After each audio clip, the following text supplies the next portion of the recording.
introduce new endpoints in the future because I don't need to make a change in the presentation project and in the infrastructure project to register the new endpoint. All I have to do is to create an endpoint type, map the endpoint internally, and then expose it from my event endpoints or another respective class. And this improves the cohesion of our design because the code related to API endpoints is placed close together. This fixes our API endpoints, but we still have to clean up our use cases that are currently not compiling. So here's what we are going to do.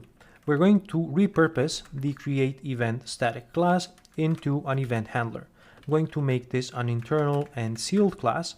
I will call it the create event command handler because this is a naming convention that I like to follow to easily identify my commands and queries. And it's going to implement the iRequestHandler interface specifying the create event command and also the return type of this command. Let's go ahead and implement this interface, and it's just going to be one handle method taking in a command object and a cancellation token and returning the respective GUID. We can get rid of this request object because we no longer need it, and what we are really interested in is this part from what was previously our endpoint. Now I can get rid of the map endpoints call completely, and let's place back the code that we had for our use case. So now we have to solve two more problems. First, being able to add the event entity into the EF Core change tracker, and then being able to persist these changes to the database. If you recall from the diagram earlier, I said that we were going to do this using the repository pattern. So I'm going to make this change in my domain project by introducing another interface. I will call this the iEvent repository, and the reason that I like to define my repository interfaces in the domain is because I want to keep them scoped only to domain entities. I won't be using repositories for returning some random DTOs for our queries. So the method that we need here is insert, which accepts an event object, and it's just going to add it to the repository or behind the scenes to the EF Core change tracker. Let's go ahead and inject the iEvent repository as a dependency, and I will be using the primary constructor for this. And we have to update this call here. That's now going to become event repository insert. The next thing I need to solve is the call to save changes async. To achieve this, I'm going to create an abstractions folder in my application layer, and inside of it I'm going to create a data folder that's going to contain any abstractions related to working with the database. And I want to define an iUnitOfWork interface. This is going to represent my unit of work with EF Core, and I need to define one method called saveChangesAsync, and is going to accept a cancellation token as a default argument. Now I can go back to my create event use case, introduce the unit of work as another dependency, and now I can go ahead and replace this call here with unit of work saveChangesAsync. We also need to make our handle method asynchronous, and I can also pass in the cancellation token. All I need to do is to return my event ID from this method, and we have successfully implemented our create event command handler. What about the implementations of the two interfaces that I just added? We're going to place them in the infrastructure project, and let's start with the iUnitOfWork. So this is going to be implemented by our EF Core database context. So if I go to the database context, and of course let's add the missing using statement here, we're going to make it implement the iUnitOfWork. And you will see that there is nothing else to change here because the database context already implements a method with the same signature. One more thing we will need is an iEvent repository implementation.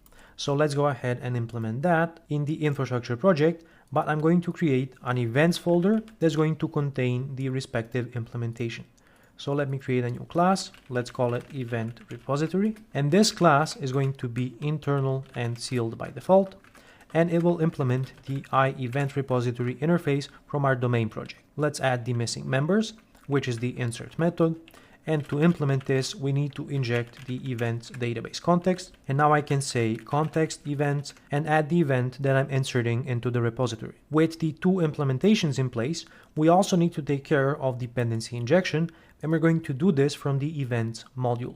So let's say right after registering my database context, I'm going to say services add scoped, and let's specify the iEvent repository and the event repository implementation. So we are keeping this internal to the infrastructure project, and our application layer is going to depend on the interface. What about the unit of work? Well, for this, we need to add another scoped service. I will specify a unit of work as the service that we are registering, and we are going to get this service by providing a delegate that's going to resolve our database context from dependency injection.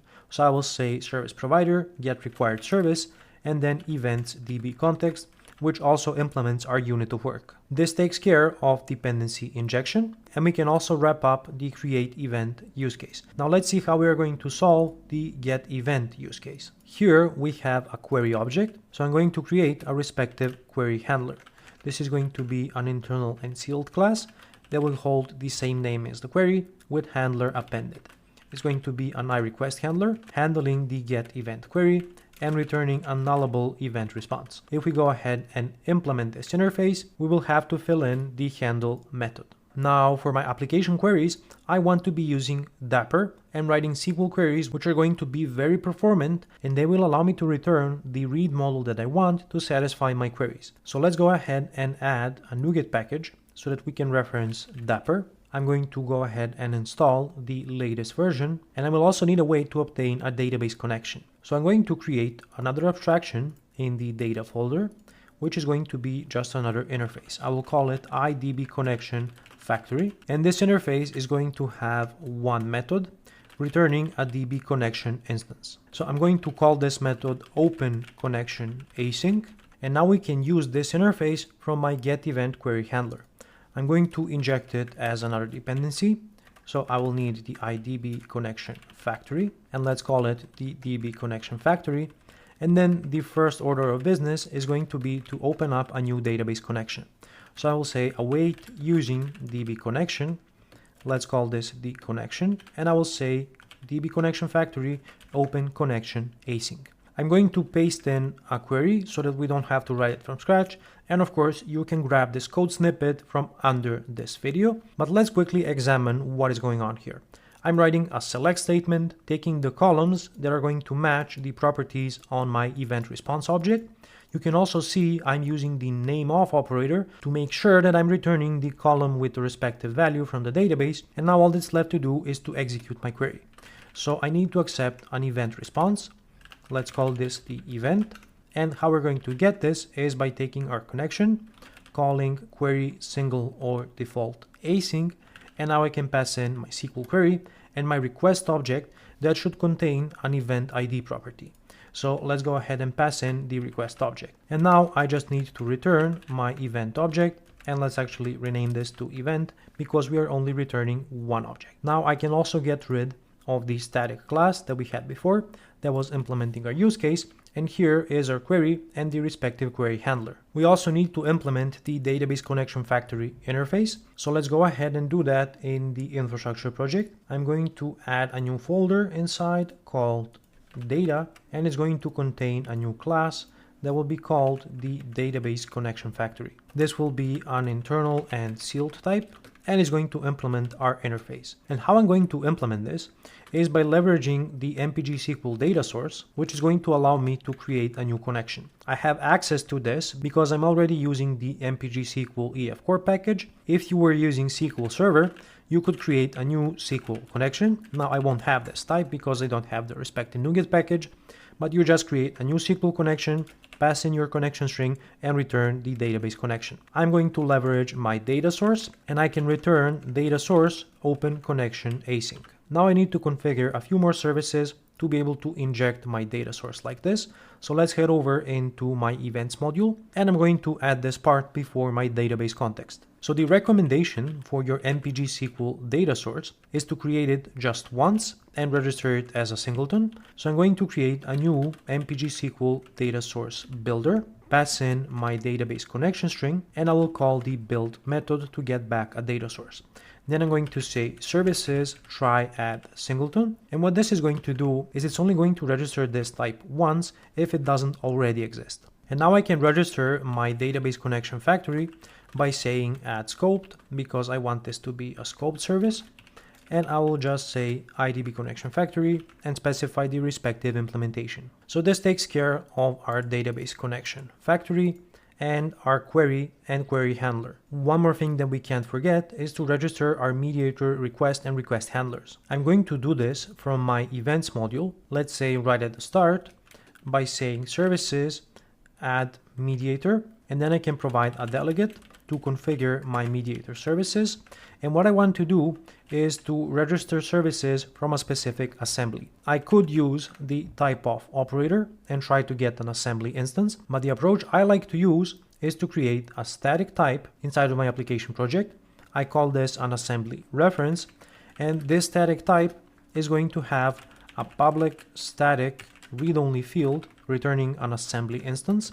It's going to be called an assembly, and the value is going to be typeof assembly reference, which is the same type, and then that assembly. And this allows me to reference the assembly of the application project from anywhere inside of my module. And now if I go back to the events module, what I can do is say assembly reference, take the type that's defined in the application layer, and probably a better approach would be to specify the fully qualified name so that it's clear which assembly reference this is. So let's say application, and then I can access the assembly reference type and then take the assembly value. I'm also going to slightly restructure the add events module method.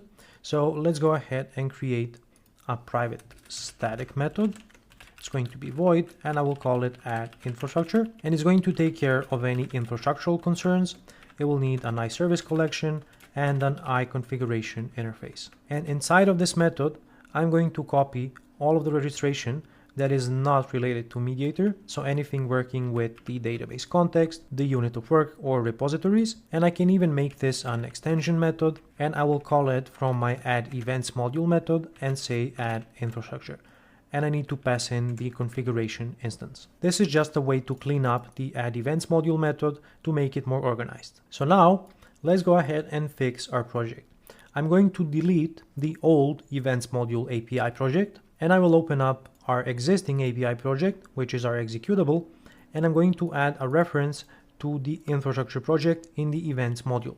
So let me add a respective project reference, and then if we open up the program file, you will see that everything is working the same. The only thing that's left is to refactor any namespaces that I might have missed, and you will see that there are a few of them in the infrastructure project as well as in the presentation project. So I'm going to go ahead and do that, and then this is how our program file is going to look. We will reference the Evently modules events infrastructure namespace, which is where our add events module method is, and also the map endpoints method so that we can expose the endpoints for this module. And now I want to make a few more improvements to our create event use case. So let's focus on that.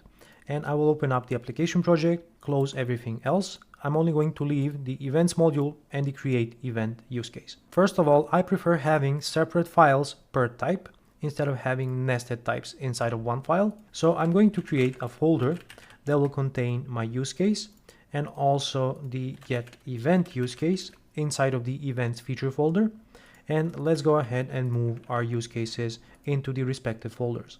So the create event goes inside of create event, and then I'm going to extract the create event command into its own file and rename the file name for the create event command handler. I will do the same for my get event query. I'm going to move it into its own file and rename the file name for the get event query handler. Let's close those down because we won't need them. And the next thing that I want to do is to add a validator for my create event command. This is a common cross-cutting concern that we need to implement in pretty much any project, and Mediator allows us to easily implement